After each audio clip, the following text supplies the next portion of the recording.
Welcome to the Dirty Side of Leadership podcast with Ron and Kristin, where leadership meets entertainment. This podcast features stories with names and certain aspects that have been changed to keep submissions private. Enjoy the show. Welcome to the Dirty Side of Leadership podcast, where leadership meets entertainment. I'm Kristin, and as always, I am joined by my amazing co-host, Ron Ward. How's it going, Ron? Kristin, I'm doing great. Apparently a lot better than you. Yeah. For those who don't know, which is everybody, because I didn't tell anybody, I threw my back out yesterday in a very unusual way. I don't know if you would say threw it out, but I tweaked it for sure.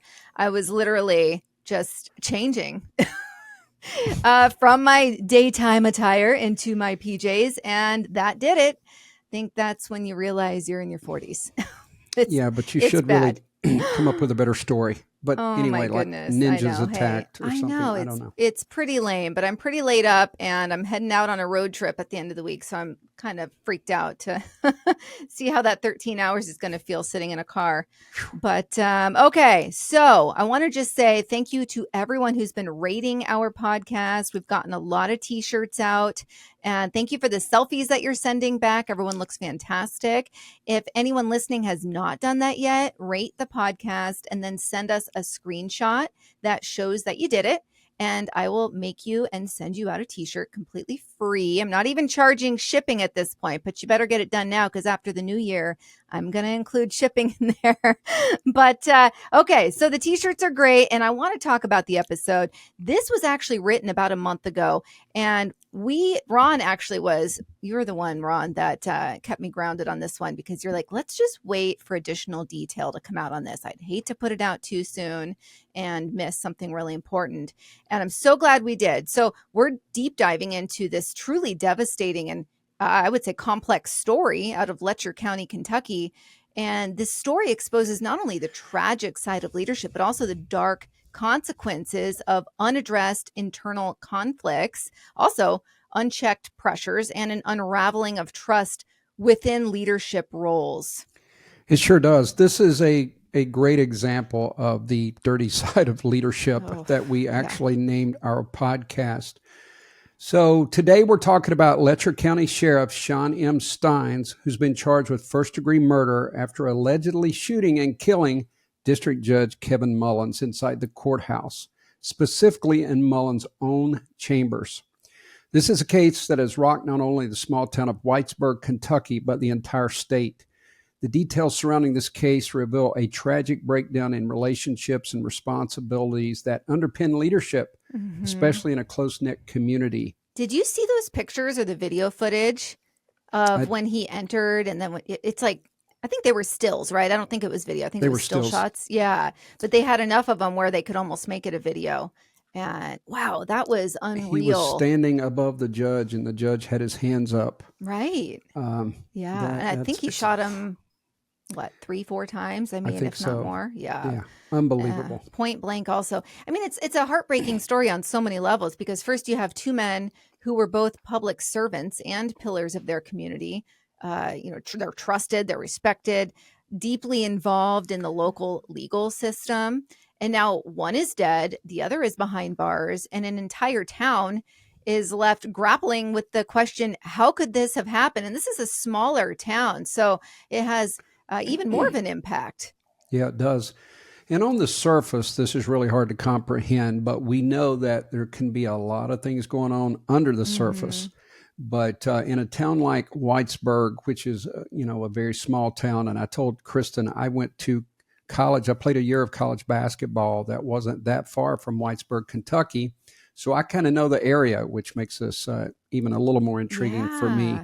But paint the picture for us. What is it? Is this like rolling hills? This is a lot like where I grew up. This is coal mining type country. It's a little bit more open than where I grew up, but it's still going to look a lot like a small town. It's been many, many years since I've been over there, but they have the McDonald's, the Wendy's, those kind of things. Right. But it's closed in with the mountains.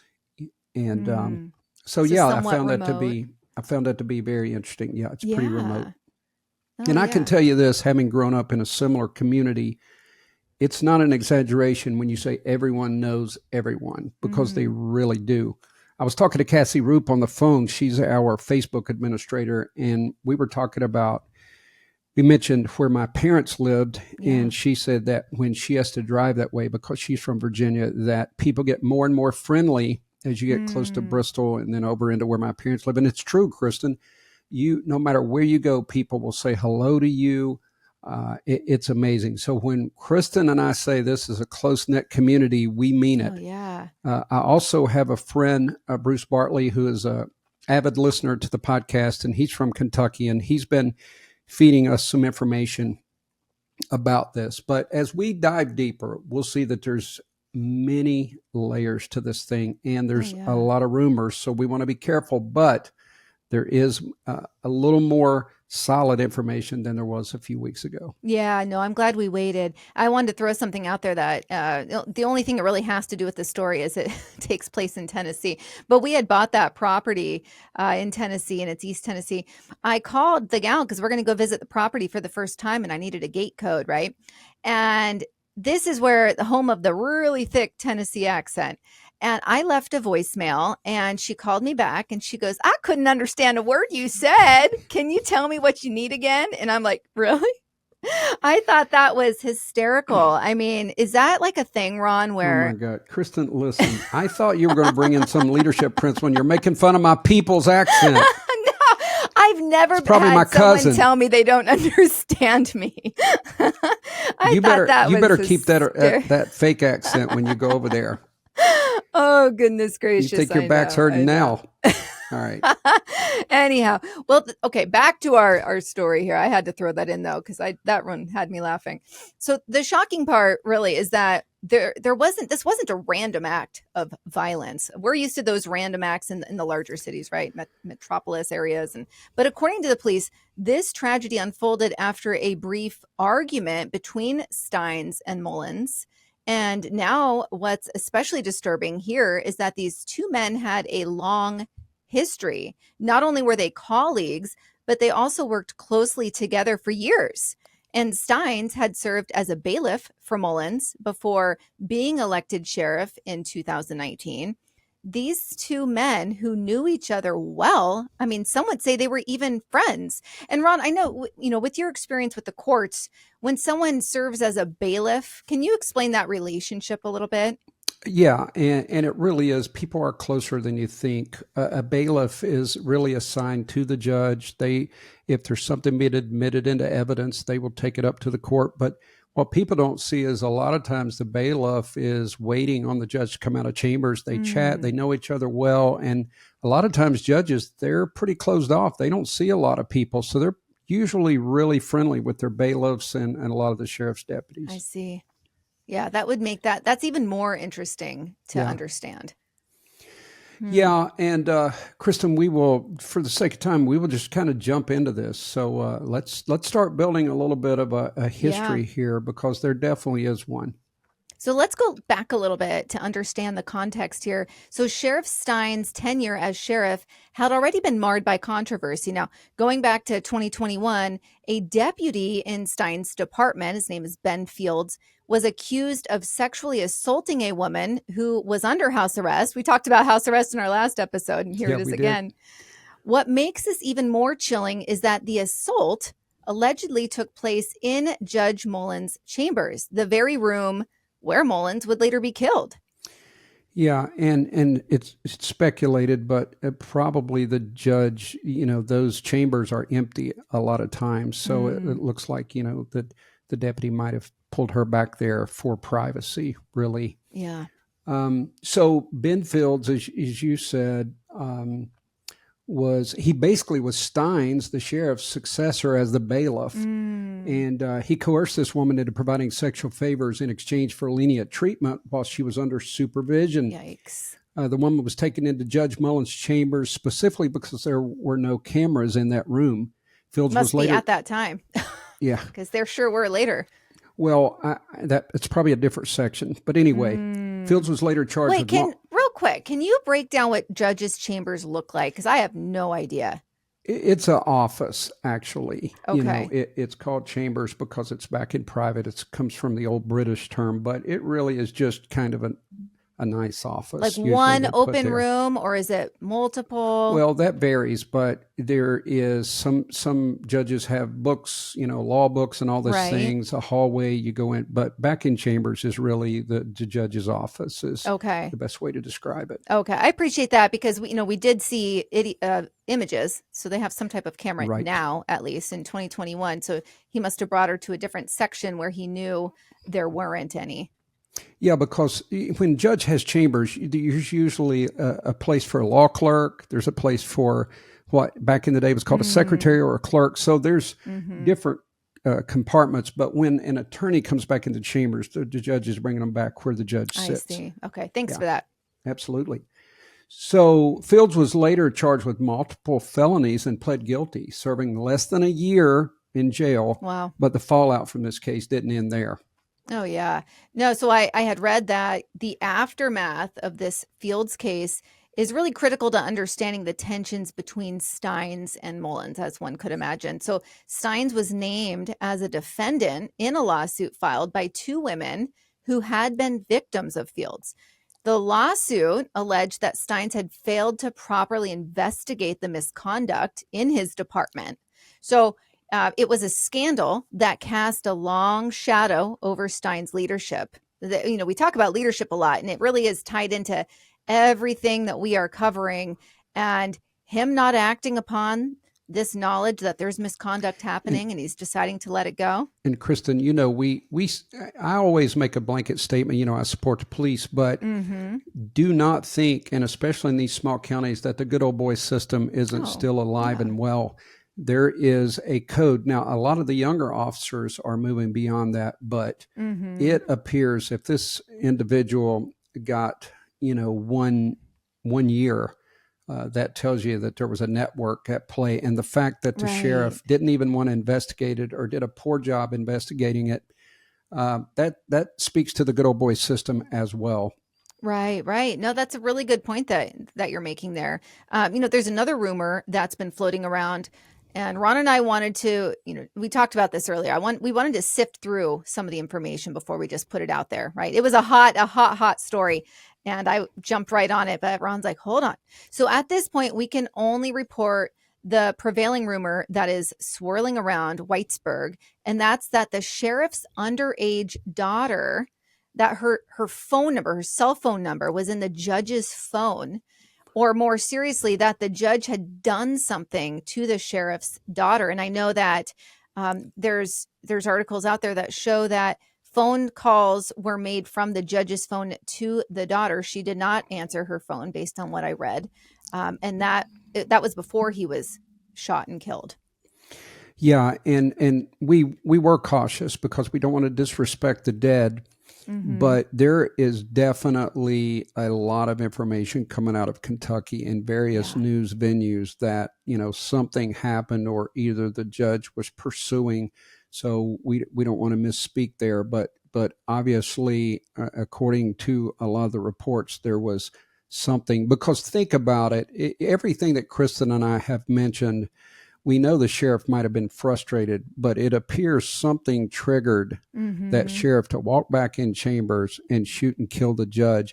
And I'm only saying it's more plausible, the second rumor that we just spoke of, if the judge was pursuing the sheriff's daughter or did something to the sheriff's daughter, that would certainly make more sense than the prolonged investigation and things like that. So just absolutely. saying. Yeah. No, that's a really good point.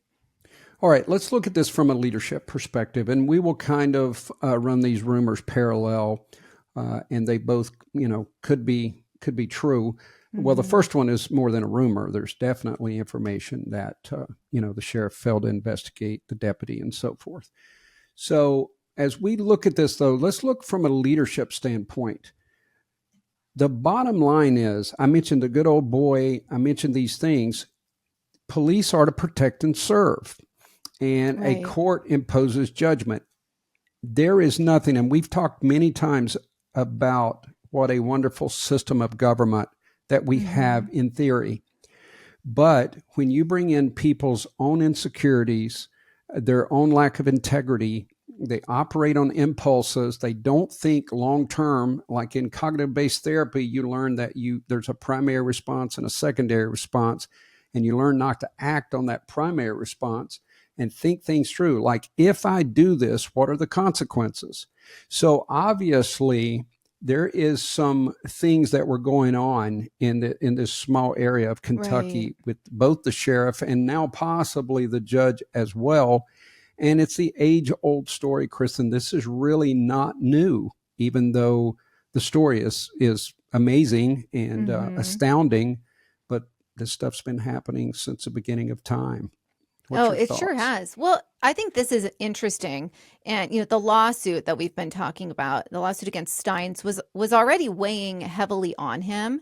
And so we have to wonder whether the strain of that situation combined with the personal piece we've talked about, even professional tensions with Mullins, may have contributed to those tragic events. So Stines was set to testify in a deposition related to the case just hours before the shooting. So we can't take that out of the equation because that's a pressure cooker in its own. So we know from reports that this was no ordinary day for him. It was a day where his leadership was directly under a massive amount of scrutiny. Kristin, in our research, we saw that there were people who were actually kin, like the prosecutor and maybe the judge. And again, I've said in these small towns, everyone knows one another. So it does appear that the judge and Stein had a long-standing relationship. And I believe, if I remember correctly, they had eaten lunch that day. Or at least the day before. So that's something else that even when I was in a small federal court in the beginning of my career, that when someone had a birthday, we would bring in a cake, and it was in like a little community room. The judge would come in, have a piece of cake, and the clerks, and it's just one big happy family. And what is unique, though, is I said that this type of behavior has been going on since the beginning of time, but it doesn't lead to murder. So that's why we're covering this, to show when leadership goes dark. But we have to also ask ourselves, because you brought up Stein's hearing that he was facing, and it brings up the crucial question. Sorry about that, about leadership and mental health. Sheriff Stines was under enormous stress. There's no doubt about that. And whether or not the other rumor is true, you can't think rationally. Even if you're upset about your daughter, you have been trained in the law and to let the legal system run its course. So something would have to trigger you immensely to walk back in a judge's chambers, shoot the judge. He didn't try to flee or anything. Like, he just waited on the other police to get there and arrest him. That is all bizarre, and it makes you wonder if there wasn't some other mental health issues, either long-term or short-term, as a result of the stress that you're talking about. Oh, absolutely. I mean, there's a whole series, Snapped, and I think it's mainly about women that have snapped. But I do think that some people, they can get into that place where they snap because of the pressure on them. And it's something we don't really talk about enough. Ron, leaders in law enforcement, healthcare, other high pressure fields are often expected to handle immense stress without showing any signs of vulnerability. I thought this was kind of funny. My husband had to do a well check the other day, and that's when someone hasn't heard from a family member in a while. And this is so gross. But anyway, he's just used to the smell of death. And I know you probably are too. It's like, once you smell a decomposing body, you never forget that scent. And when you smell it again, you know exactly what it is. Well, I guess there were some maintenance men. It was in an apartment complex, and they were outside with like masks on. And they were like, my husband showed up and they're like, here, you want a mask? And they're out there like choking and, gagging and all that. And he's like, no, I'm used to smelling these. And they were like, damn. So it's just really crazy because you can get to the point where when you're in law enforcement, that's not normal, right? Like, you shouldn't just know the smell of death and be able to handle these things, but they are exposed to it so often that it just kind of comes second nature. So you think about, this kind of pressure, and there's a lot of pressure in those roles. It can take a toll on you after a while. And, if there's not adequate support systems in place, both for the leader and for the organization as a whole, this kind of tragic outcome can become much more likely. Kristin, let me throw a curveball in here. Yeah. We say that, is there support for the leadership? But here is the big issue. And I dealt with this in federal law enforcement in our agency. I tried, when I was the head of the wellness committee, I tried to bring this to the forefront. Here's the problem. Let's use Dave, your husband. Mm-hmm. If he were to report that he needs to go on Valium or something, he's going through a rough time, he risks getting put at the desk and his weapon taken away. Oh, right. Yeah. So it's a catch-22. Law enforcement are encouraged. Hey, if you're going, like I know a law enforcement officer was going through a divorce and he drew his weapon in a construction site and lost everything. So, wow. But he should, in his case, there should have been more support system for him. But it does concern police that they're going to end up ruining their career. They're going to not be able to carry. They're going to get assigned to a desk. So it's almost like a dichotomy. Do I report this or do I not? Now, I don't know what would be in place for a sheriff of a county, but I'm sure that if there was longstanding mental health issues, it was swept under the rug. That's the point I'm trying to make here. Yeah, no, I'm sure. And, that's something every leader needs to consider. Talking about stress management here, are you handling or managing your stress, the stress of your role effectively, right? I've worked for many leaders who try to do everything themselves versus delegating, or, right, there's so many ways that you can lessen the amount of stress that you're under. Wow, here I am, Ron, I can't even say stress. So we have to think about, are there unresolved tensions in relationships that could spiral out of control? And I can tell you what, when something is not right at home, generally you're going to have that on your mind when you leave the house, right? Like, you do your best not to. Generally you check your baggage at the door, but naturally, we are human, and that is these unresolved tensions, they're going to follow you to work, right?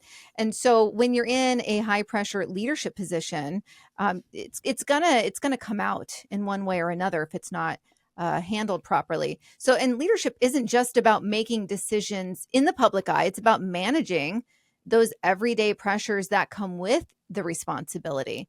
And like I said, if those pressures aren't addressed, they can have devastating consequences, especially in a job like this. They really can. And, Kristin, when we don't sleep, I talk a lot about the amygdala, hippocampus, but the prefrontal cortex is the area that helps regulate everything and make good decisions. And when you haven't slept and you're stressed, that becomes foggy. And there's all kinds of studies that show a healthy brain and a brain that's in trauma. And you don't make good decisions, because right now in this moment, if you and I could speak to this sheriff, he's in a jail cell. I really wonder, no matter what prompted this, do you really think he would do this again? And almost every criminal that I interviewed, they all had regret. They all wish they hadn't have done what they did.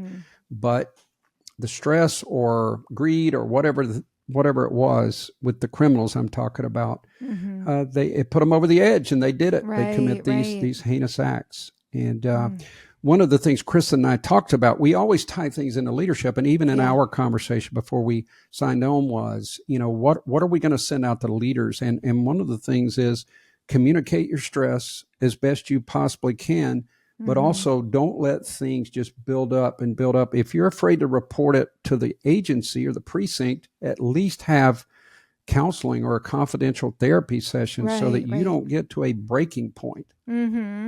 Yeah, 100%. It's hard to even overstate just how much this one situation has impacted the community, but knowing it's, things like this happen all over the place. Of course, things like this, not to this extreme, obviously, but we know that people all over the country in all of these pressure cooker roles, it's probably very difficult for them to manage stress. And so, going back to Letcher County, it's a small, tight-knit area where families are deeply connected. So, thinking about, let me just take a little bit of a 180 here, but Matt Butler, he's the local prosecutor.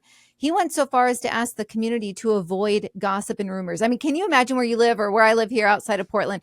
Hey guys, can we just, tighten up on the gossip and rumors? I mean, that just doesn't happen in a normal area, but he's asking of that from that community, and that tells you something. He also emphasized the need for respect during this time of grieving. I like that. I appreciate that because, local news stations, they're all over it, just salivating for a story like this because it's somewhat unusual. And it's a headline that sells. But it's clear that, rumors are already spreading and people are trying to make sense of this unimaginable event. I mean, you and I were speculating too, like, okay, I think you were really the one that was like, something more than what we know right now took place. And that's why we waited. And I'm glad we did because it's true. We still don't know the full story, probably never will, but we know more than we did. Well, and having grown up in a small area, there can be crazy rumors and there's a chance that we're wrong on this, and it would be very sad for the judge's family. But there definitely seems to be more to this story. Yeah. And I hope that we've given takeaways. And another takeaway is there is always temptation for greed, waste, fraud, abuse. Of course, Kristin and I did a episode on office affairs. And there's always, every leader needs to know this. And I dealt with it. There's temptation in various forms, whether it's even just to get be too prideful with the power that you hold. Or whatever it is. And you have to be grounded. You have to have your values in place when you get these leadership positions. Because, Kristin, there's a couple times I've been open that I promoted the wrong person or hired the wrong person. And they got, for lack of a better term, the big head. They were arrogant. And so I made that mistake also a few times. And look, I'm never saying I was perfect, but I try to keep that stuff in check. But leaders, if you don't have your values and your foundation, you can just go any direction. And life is always going to be throwing curveballs at you. And that seems to be like this snowball effect that it just kept building and building through various events. And if that stuff is true about the judge, then that was the catalyst. I mean, that or the straw that broke the camel's back. Right. So if you are a leader, keep things in check, think long term. What are the ramifications? Because in Letcher County, Kentucky, if this rumor is false about the judge, think how horrible that would be for his family. Right. Then you look at, you've got families, I'm sure, divided now. You've got neighbors divided over this. You've got a sheriff sitting in jail, can't see his family when he wants to, a total embarrassment. Who knows what that family's going through? This thing is huge. It's seismic, and it starts with those small thoughts and temptations and our responses. So I hope someone, if you are in any kind of leadership role, take heed to Letcher County, Kentucky. That's for sure. Right. Absolutely. It's, unfortunately, a tragic reminder of, one of the elements is the pressures of leadership. And if not managed properly, and this is going back to the sheriff having knowledge of the misconduct, it can lead to catastrophic outcomes. We think about, the pressure cooker he was under. It was going to be two hours after that he killed the judge, right? When he was supposed to take the stand. So, that was absolutely a factor. So, whether it's law enforcement or healthcare or, corporate environments or politics, that's a pressure cooker. Leaders, we must prioritize mental health and the mental health of our teams. And we need to make sure that we keep an eye on accountability, conflict resolution, and emotional support. They're not optional. They really are. All of those elements are essential. Yeah, we have to have some self-governance for sure. Everyone, we really appreciate you taking time. If you've stuck with us this far, we do pray for the victims in all of this, which is the family and friends. We hope that the truth does surface, and we hope that we could do our little part to help leaders really think about the consequences of their actions. Absolutely. And stay tuned for more episodes where we explore the gritty real world of leadership. the dirty side. That's right. But it is gritty. And as you guys have probably noticed, we are finding leadership is in every crevice of everything out there. You can read any news article and you can find a leadership failure or That's a leadership fact. triumph. It's everywhere. So we've had a lot of fun exploring more current events and leadership tied throughout. Yep. All right, More to everybody. come. Be the leader you're meant to be. We'll see you next week.